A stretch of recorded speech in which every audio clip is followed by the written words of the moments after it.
মা তুমি সন্তান জন্ম দিও না, সেই সন্তানের হাতেই তাহলে তোমার জীবন যেতে পারে। চাঁদপুরের মতলবে 8 দিন আগে একটি অর্ধগলিত মৃতদেহ পাওয়া যায়। যেই চেহারা দেখলে নিশ্চিত হওয়া যাচ্ছিল না আসলে সেই ব্যক্তিটিকে, তবে এইটা বোঝা যাচ্ছিল সে কারো মা হতে পারে। 8 দিন কাটার পর তদন্তে বেরিয়ে আসে সেই মায়ের হত্যাকারী হয়েছে তার নিজের সন্তান জনি। আপনারা আরো অবাক হয়ে যাবেন এই ঘটনাটি জানলে। জনির পরিকল্পনা অনুযায়ী 17 জুন মাকে ডেকে নিয়ে যায় একটি কলা বাগানে এবং সেইখানে জমে থাকা পানির মধ্যে মাকে চেপে ধরা হয়। শ্বাসরোধ করে নির্মম ভাবে তার মাকে দুনিয়া থেকে সরিয়ে দেয়। এরপর জনি ওই ঘটনাস্থল থেকে পালিয়ে যায়। 8 দিন পর যখন অর্ধগলিত সেই মৃতদেহটি উদ্ধার করে আনে, পরবর্তীতে তদন্তে বেরিয়ে আসে নিজের সন্তানের হাতেই মায়ের মৃত্যু, যা শুনে আশেপাশের মানুষের শরীরটা যেন শিউরে উঠে। তবে আরো বেশি আপনারা অবাক হবেন এইটা শুনলে, জনি কেন তার মা মজিদা বেগমকে দুনিয়া থেকে নির্মম ভাবে সরিয়ে দিলেন। মজিদা বেগম নাকি একাধিক বিয়ে করেছেন, এই কারণে জনি তার মায়ের ভালোবাসা থেকে বঞ্চিত হয়েছে, বাবার ভালোবাসা থেকেও বঞ্চিত হয়েছে। মামাদের কাছে বড় হয়েছিল জনি, মনের মধ্যে ছোটবেলা থেকে সে আক্রোশ জন্ম নিয়েছিল এবং একদিন সেটা ক্ষোভে পরিণত হয়। তাই তার পরিকল্পনা ছিল তার মাকে দুনিয়া থেকে সরিয়ে দিবে। বাংলাদেশের অসংখ্য জায়গায় এরকম মায়েদের সংখ্যা ব্যাপক, যারা অসংখ্য বিয়ে এবং পরকীয়ায় লিপ্ত হয়। সন্তানরা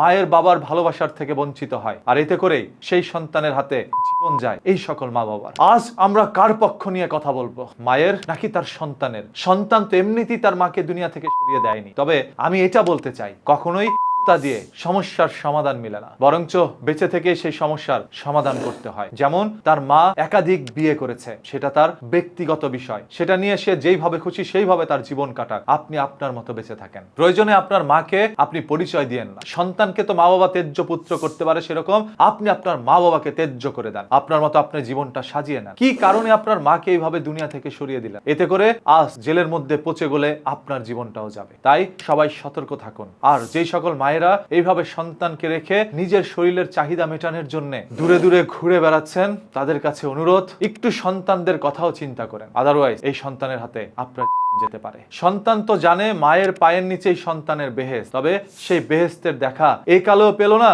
পরকালেও সেই সন্তান পেল না। এরকম একটি নিকৃষ্ট ঘটনা সংঘটিত করে আপনাদের সবার কাছে বিনীত একটি রিকোয়েস্ট, এই ভিডিওটি শেয়ার করে দেন, যাতে করে প্রত্যেকটা মায়েরা সতর্ক থাকতে পারে, প্রত্যেকটা সন্তানও যেন বুঝে শুনে কদম বাড়াতে পারে। আজকাল যৌবনের চাহিদার জন্য মানুষ কি না করতে পারে। এই ঘটনা সম্পর্কে আরো কোনো তথ্য জানার জন্য এখনই সাবস্ক্রাইব করে রাখুন নিউজ কি চ্যানেলটাকে। আর ফেসবুকে যদি আপনি দেখে থাকেন, পেজটাকে ফলো করে রাখেন। কথা দিচ্ছি এরকম অজানা ঘটনা তুলে ধরবো আপনাদের সামনে, তাই চোখ রাখুন নিউজ কিতে।